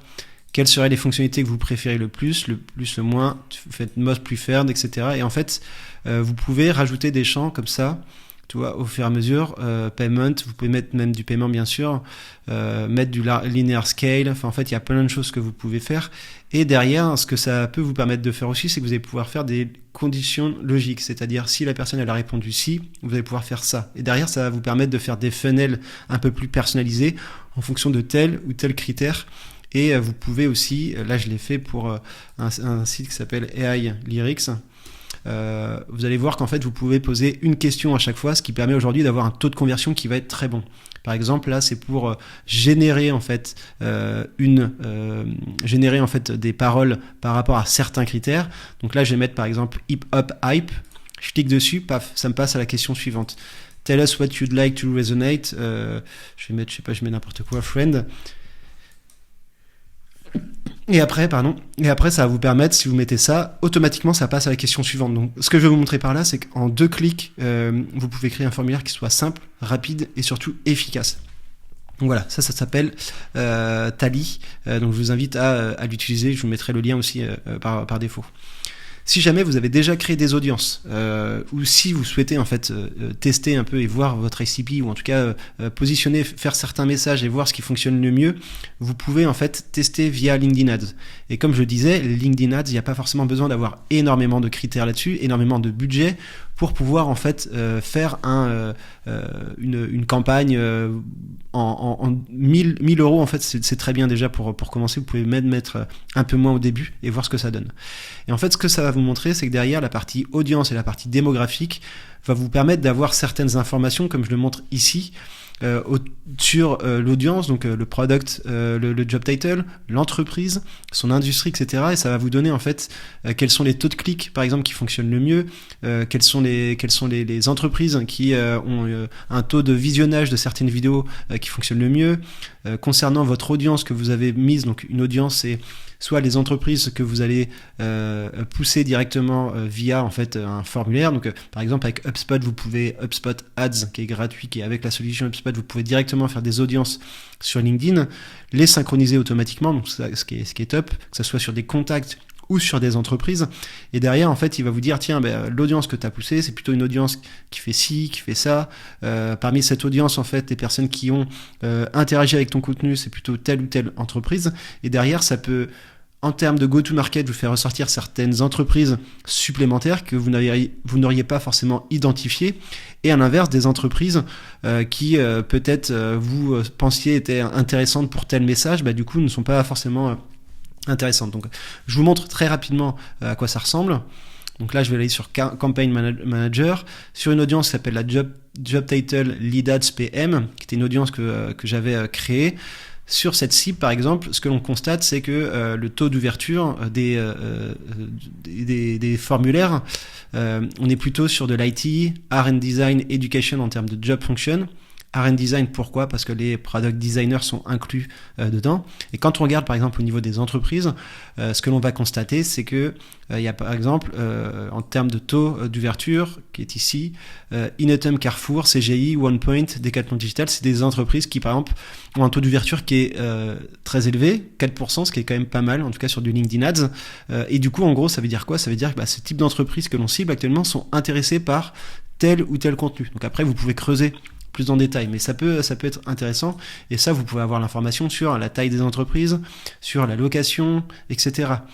Par exemple, si vous vous rendez compte qu'il y a un secteur en particulier qui est plus qui est davantage, sur lequel il y a un taux d'ouverture qui est bon, peut-être que ça vaut le coup en fait de travailler davantage en fait ce persona ou pareil pour le job title, etc.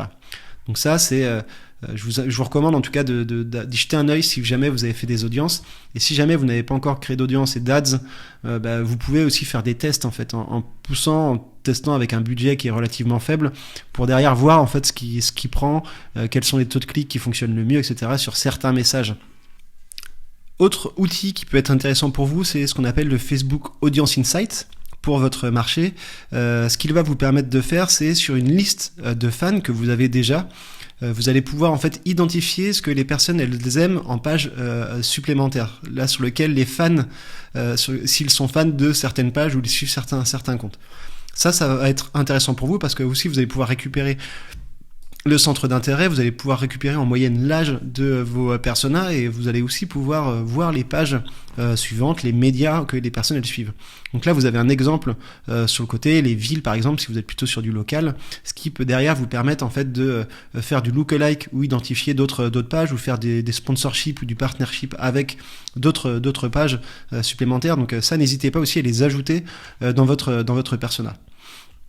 Petit aparté sur la partie persona et en quoi en fait justement les personas et les Jeux Olympiques sont intéressants d'un point de vue persona et marketing. Il y a ce documentaire qui s'appelle L'histoire secrète de la victoire sur Paris 2024, et en termes de cas d'usage, ce que je trouve super intéressant, c'est qu'ils ont vraiment personnalisé, en fait ils ont fait ce qu'on appelle de l'ABM, ils ont vraiment personnalisé, identifié en fait le persona pour comprendre en fait ce que chaque profil, chaque personne aimait, et puis ensuite en faisant ça, ils ont réussi à toucher chacune des personnes. Ils ont fait ce qu'on appelle justement un profiling qui était très fort, et ils ont fait du PBM, du person-based marketing. Donc on n'est pas sur de l'account-based marketing, mais on est vraiment sur de l'ultra-personnalisation. Et en fait, ils ont mis en valeur chacune des personnes avec leur histoire. Par exemple, il y avait telle personne, alors j'ai plus exactement le nom, une des personnes du communauté olympique, qui lui en fait avait été joueur professionnel de hand, et son père en fait avait participé même aux Jeux Olympiques. Donc ils ont mis une photo quand il arrivait, en fait c'était à Paris, dans un lieu qui était très beau. Ils l'ont tourné sous une forme de salon, et en fait les personnes, quand elles se sont assises à table, elles ont eu une image en fait qui était associée à un élément personnel. L'autre personne, pareil, je ne sais plus comment il s'appelle, mais lui en fait il a vu son maillot accroché, en fait c'était un des anciens maillots de son équipe de sport, et en fait ce qu'il voulait retransmettre, c'était repartager les valeurs en fait du sport avec leur histoire personnelle, et que en gros les Jeux Olympiques c'était en fait un rassemblement des deux, et derrière que Paris en fait était capable de le faire en prouvant ce genre de choses. Donc ça a très très bien marché, et ce que je voulais vous montrer en fait en parlant de tout ça, c'est que justement ce qui est intéressant là-dessus, c'est que plus vous êtes capable de bien comprendre vos utilisateurs, mieux ce sera. Autre outil dont je vous parle, qui s'appelle la Search Console. Donc pareil, une fois que vous avez votre site internet de sortie, une fois que vous avez quelques trafics, etc. D'ailleurs, pour le savoir, vous allez mettre en place au début, implémenter ce qu'on appelle la Google Search Console. C'est un outil, en fait, un tag que vous allez mettre sur votre site, qui va indiquer à Google que votre site il est en ligne, qu'il y a telle ou telle page qui sont référencées, etc. En gros, ça va donner donner des indications à Google pour dire voilà, tu peux maintenant regarder mon site, etc. Et lui, Google, en retour, via la Search Console, il va vous donner des informations sur quelles sont les requêtes que les personnes elles tapent. Ça, avec Google Analytics, vous allez avoir certaines informations, mais pas assez sur les mots-clés. Et là, ce que ça va vous donner, c'est, par exemple, il y a X personnes qui ont tapé telle recherche et sur lequel votre site est apparu, et sur ces X personnes, il y en a X qui ont cliqué. Donc derrière, vous pouvez aussi voir le taux de clic, voir si les personnes elles sont intéressées par votre contenu, ce que vous mettez. Et l'autre chose qui est intéressante, c'est que là-dessus, vous allez pouvoir voir en fait les mots-clés que les personnes elles recherchent sur une page en particulier. Donc ça peut vous donner aussi des éléments de contexte sur soit au niveau du marché, soit au niveau des utilisateurs, voir ce que les personnes elles recherchent. Là encore une fois, je vais vous montrer en fait comment ça fonctionne. Donc moi j'ai créé un site qui s'appelle monsacdefarine.com qui est un site avec mon frère. Pourquoi ? Parce que je suis issu d'une entreprise familiale qui est la Minoterie Planchot, et pendant le Covid en fait il y avait tout d'un coup une absence, en tout cas il y avait plus de la possibilité de s'acheter de la farine dans les grandes surfaces, et donc du coup en fait vu qu'il y a une entreprise qui est familiale qui produit de la farine de qualité, je me suis dit mais en fait c'est trop dommage de bloquer ça. Donc ce qu'on devrait faire, c'est pousser des sacs de farine, proposer à la livraison de sacs de farine de 5-10 kilos ou 25 kilos potentiellement, qui soit de la farine en fait de qualité, issue d'une entreprise locale, qui favorise l'engagement des producteurs locaux, etc., et qui ne nuisent pas non plus à l'environnement. Et du coup, en fait, on a lancé ça, et c'est un site qui aujourd'hui fonctionne très bien. On est pas mal de trafic vraiment dédié en fait sur un secteur qui est assez niche en tout cas. Et en fait, par rapport à ça, du coup, j'ai mis en place cette Search Console qui m'a permis en fait de voir un certain nombre de requêtes. Et en fait, ce que j'ai constaté, c'est que sur certaines requêtes, vous voyez en gros le nombre d'impressions qui est ici, farine T65, farine à pain, etc. Je vais mettre en 250 pour avoir un peu plus d'informations. Ce que je me suis rendu compte en fait, c'est qu'il y avait pas mal de personnes qui recherchaient de la farine de meule, un produit qu'on n'avait pas forcément sur notre site. Et du coup en fait, ce que j'ai fait, c'est que derrière on a proposé de la farine de meule sur notre site qu'on vendait en fait à côté, et derrière on a fait un contenu, et ce qui nous a permis au fur et à mesure d'apparaître dans les bonnes premières positions. Donc en termes de go-to-market, cet outil permet de faire ce genre de choses.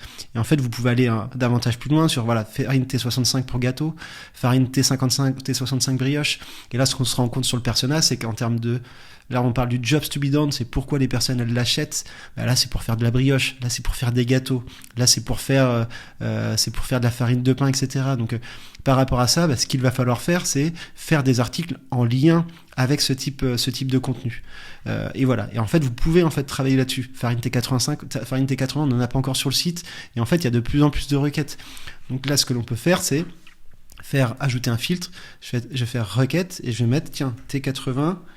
Est-ce qu'il y a de la recherche là-dessus? Et là en fait on peut mettre après sur les 12 derniers mois peut-être. Et ça veut dire que s'il y a une recherche comme ça, voilà, quand même une gros volume de recherche. Ça veut pas dire encore une fois qu'il y a du clic, parce qu'en fait nous on n'est pas positionné dessus, donc les personnes ne vont pas cliquer sur notre article, notre site. En revanche c'est intéressant, ça veut dire qu'il y a de la demande là-dessus, donc il faut travailler là-dessus. Donc voilà en fait comment vous pouvez un peu travailler, comment vous pouvez utiliser en fait la Search Console pour ça. Et en fait la Search Console elle va vous permettre aussi derrière d'avoir davantage d'informations sur le type de profil. Donc là vous pouvez choisir par rapport aux images, etc. Mais vous allez aussi pouvoir voir par rapport au pays. Est-ce qu'il y a un pays qui se développe plus que l'autre? Là on va enlever la requête, et là je vais regarder par exemple, tiens, il y a la Belgique, il y a le Canada, il y a de la recherche, donc peut-être que la Belgique, actuellement, on travaille pas du tout dessus, peut-être en fait qu'il faudrait qu'on ouvre les frontières sur la Belgique, et peut-être que ça permettrait en fait d'avoir davantage de personnes qui seraient intéressées en tout cas par nos farines. Donc voilà en tout cas comment on peut utiliser cet outil.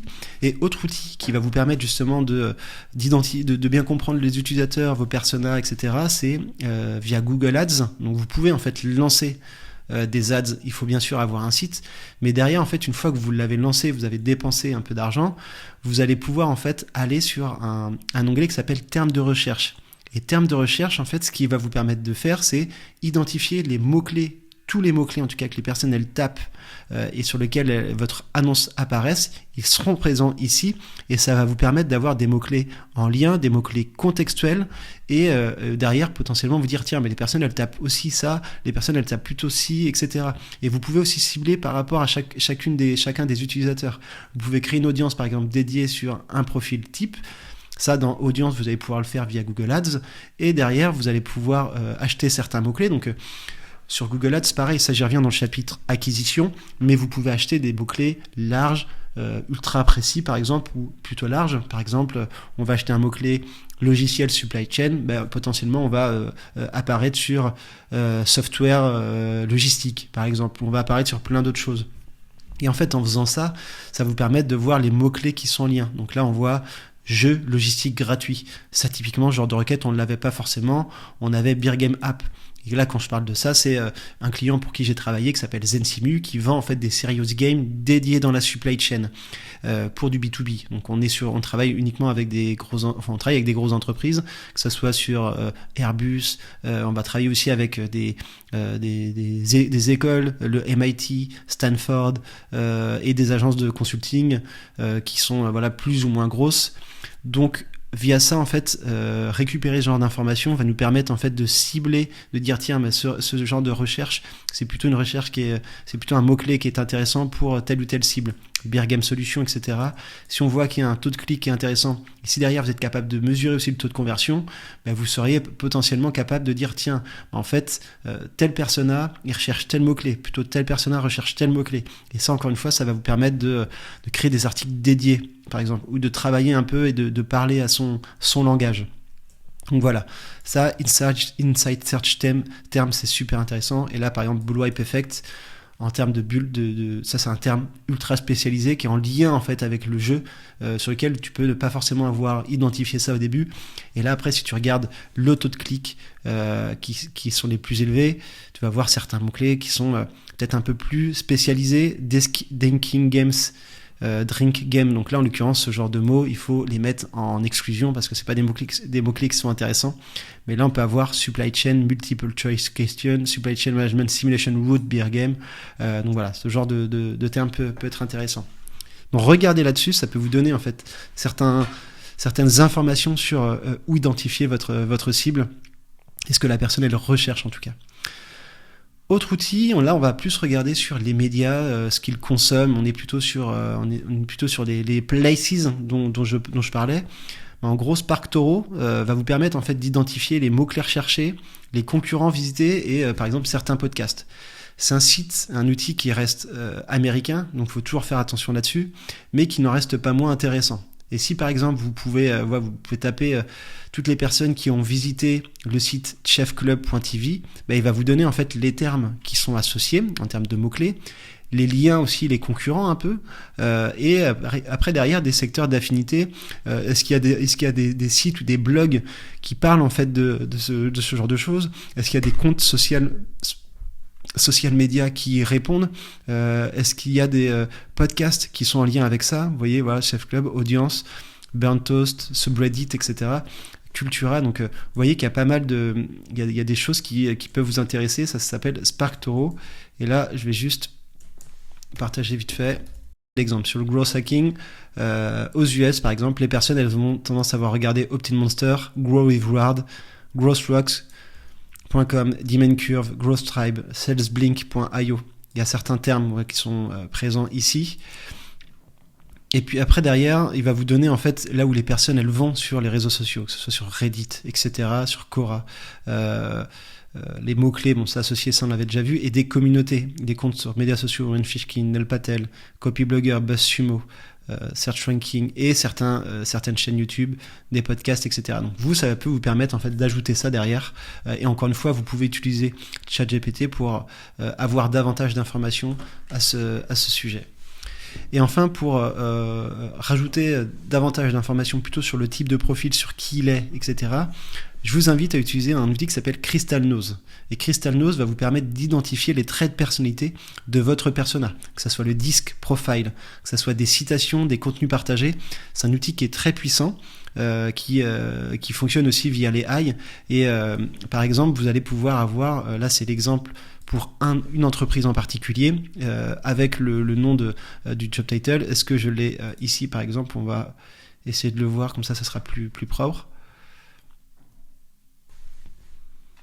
Ça c'est le pré-meeting, donc c'est autre chose. Si par exemple demain vous travaillez sur un meeting sales avec le contact, ou si vous avez justement besoin d'avoir un peu plus d'informations, l'outil va vous permettre en fait de ressortir ce genre de choses. Par exemple sur tel profil, la personne qui s'appelle Abel Godard. Cette personne, c'est qui? C'est co-founder of G2 et le CEO. Là, vous allez avoir l'ensemble des informations, l'éducation, l'executive priority. C'est une personne qui aime bien les AI, etc. En termes de cotes, vous avez ce genre d'informations aussi. At any particular time, leaders are operating from either fear of love. Ça va vous donner des sources derrière. Donc vous allez pouvoir en fait combiner certaines informations pour en savoir un peu plus sur la personne. Des idées, les médias sur lesquels la personne elle est apparue. C'est plutôt une personne qui est sceptique, c'est plutôt une personne qui est fast-paced, qui est dominante, etc. Et en fait, en ayant ça, voilà, be assertive and confident in your communication, focus on the end result and practical application of the product. Ça va vous donner en fait des informations et vraiment ultra poussées avec des connexions mutuelles sur votre profil. Et là, vous pouvez avoir après des informations plutôt sur l'entreprise, ce que ça va leur donner, la timeline en fait de l'entreprise, le concurrent.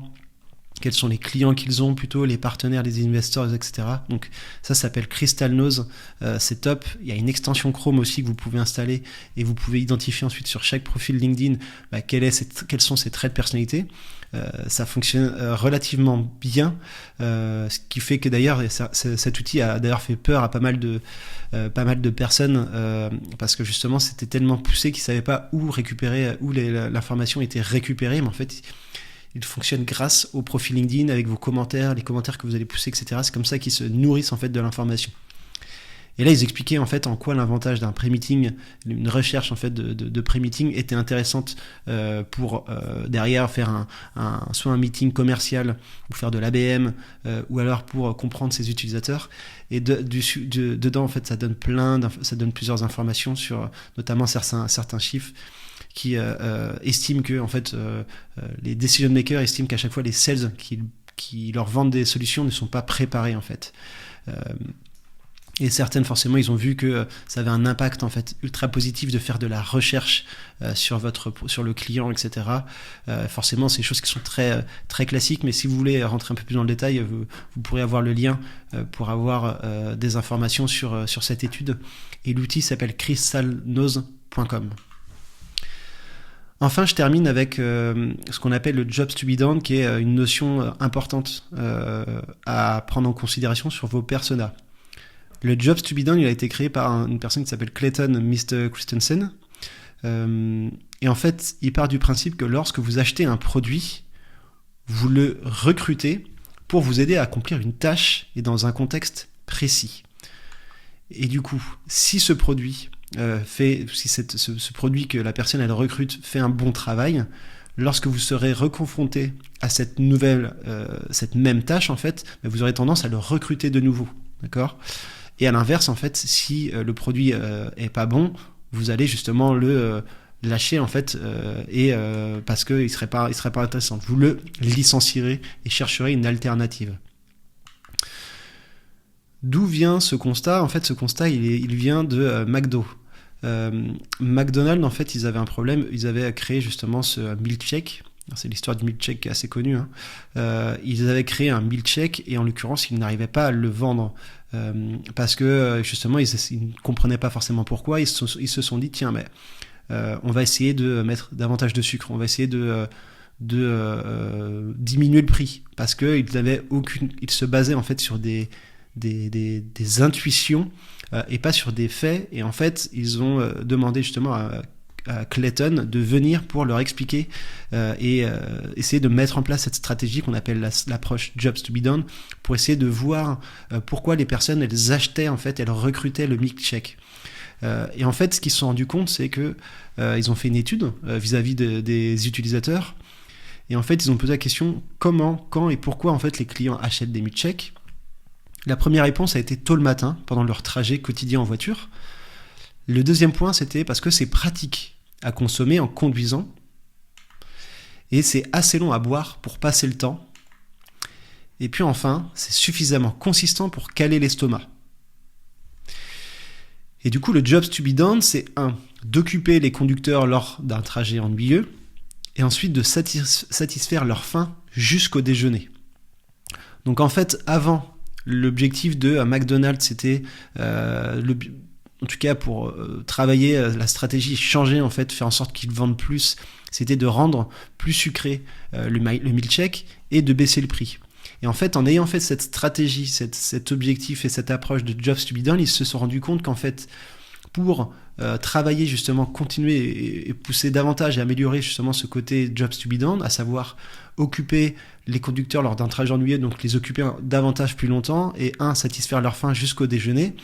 Mais en fait, il fallait optimiser la consistance, comme ça ils allaient garder plus longtemps en fait le meal check dans leur ventre, donc ça allait les faire attendre davantage plus longtemps avant le déjeuner.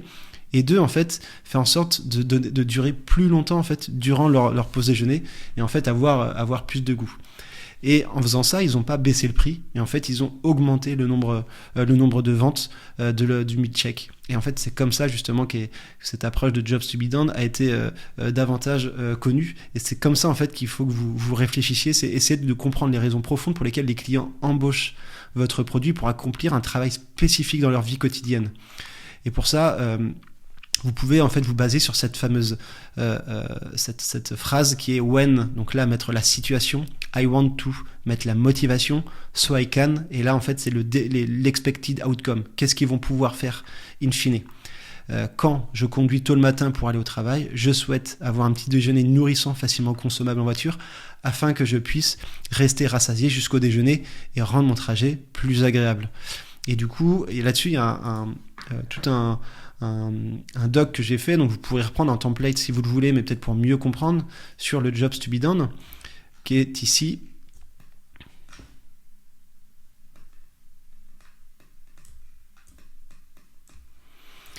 Sur ces jobs to be done, on identifie en fait, on les catégorise on les met en deux catégories, les principaux, les annexes. Et ensuite, à l'intérieur, on va les différencier en trois types de jobs to be done: fonctionnel, social, émotionnel.